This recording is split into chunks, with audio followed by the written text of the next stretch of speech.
Today, we're going to unpack one of the greatest marketing stories of all time. But here's the thing, this isn't really a story about a soft drink. It's a masterclass in how to sell a feeling. We're talking, of course, about the unbelievable machine that is Coca-Cola. Okay, so to kick things off, I've got a question for you. Think about every single word in every language all across the entire planet. What do you think is the second most understood word out there, right after the word okay? The answer is Coca-Cola. Seriously, let that sink in for a second. Not a word like hello or love, a brand name. That gives you an idea of the sheer scale we're dealing with here. I mean, the level of recognition is just staggering. That iconic, swirly script is more recognizable to more people on Earth than the Christian cross. So how in the world did a company selling fizzy sugar water build a brand more famous than one of the world's biggest religions? Well, that gets us to the very heart of their strategy, and it's where most people get it wrong. We've all heard the legend of the secret formula, right? Well, the real secret isn't what you think it is. The company has done a masterful job creating this whole mystique around a physical recipe. You know, this idea of a single piece of paper with ingredients locked deep inside a super high-tech vault in Atlanta. It's brilliant theater. But here's the catch. That vault, that piece of paper, it's probably the greatest magic trick in marketing history.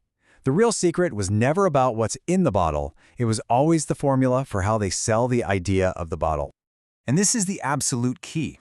Over a century ago, Coca-Cola figured out they weren't in the beverage business at all. They were in the emotions business. They knew they couldn't just sell the product. Come on, it's flavored water. The only way to win was to sell what the product represents. Happiness, good times, a feeling of home. So how'd they actually do it? Well, the first pillar of their whole strategy was just making the product completely and totally inescapable. This was the mantra of their legendary CEO, Robert Woodruff, within an arm's reach of desire. The goal was incredibly simple but powerful. Make it so that the instant you even think about wanting a Coke, one is right there waiting for you. No friction. And they achieved this global domination with a brilliant two-step move. First, they didn't try to bottle it all themselves. They franchised it, letting them scale at an insane speed. And second, that bottle, that iconic contour bottle, designed way back in 1915 to be recognizable even if you found it smashed to pieces on the ground. The bottle itself was an advertisement. Okay, but being everywhere wasn't enough. Next, Coke went from just being in the culture to actively shaping it. And this led to maybe their most brilliant move ever, what I like to call the Santa Claus Heist. Now you gotta hear this. Before the 1930s, the image of Santa Claus was kind of all over the place. Sometimes he was thin, sometimes he looked a little spooky. Then, starting in 1931, Coca-Cola's holiday ads started showing a warm, jolly, and, yes, very plump Santa Claus, all dressed up in bright Coca-Cola red. These ads were so powerful that they literally created the modern image of Santa we all have in our heads. They didn't just borrow an icon, they practically invented him. But even with this brand fortress they'd built, they hit a crisis that almost tore it all down. A crisis that, by some wild twist of fate, ended up becoming their greatest victory. So, in the 80s, the Pepsi challenge was a massive headache for Coke. These blind taste tests were showing over and over again that people actually liked the sweeter taste of Pepsi.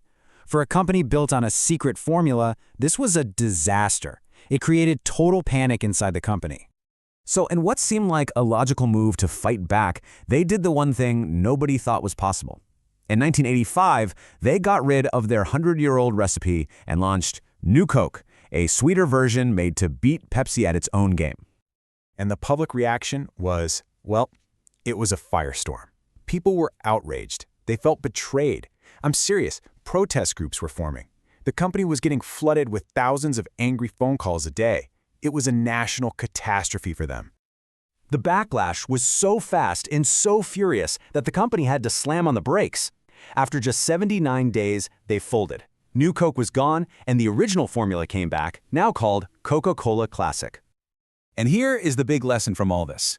The New Coke disaster was, completely by accident, a stroke of marketing genius. It proved beyond a shadow of a doubt that the connection people had with Coca-Cola had absolutely nothing to do with taste. They didn't just want a cola. They wanted their Coca-Cola. They wanted the memories, the feeling, everything that came with it. So this entire journey, From the bottling to Santa Claus to the new Coke screw-up, it all points to this one central idea that has powered them for over a century. You can see the difference so clearly when you look at Pepsi. Pepsi was always about youth, celebrities, being the choice of a new generation. Their fight was about taste and being cool right now. But Coke played a different game entirely. Their message was about timeless ideas like togetherness. Their focus was on emotion, on being a reliable part of your life, not just a trendy drink. So in the end, that secret formula isn't a list of ingredients in a vault. It's much simpler and much more powerful than that. It's the billion-dollar idea that what you're actually selling is an emotion. What you're really selling is happiness. So that leaves me with one last thought for you. Think about the brands you really love, the ones you're loyal to. Chances are, it's not just about the product itself, is it? So what's the feeling they're really selling to you?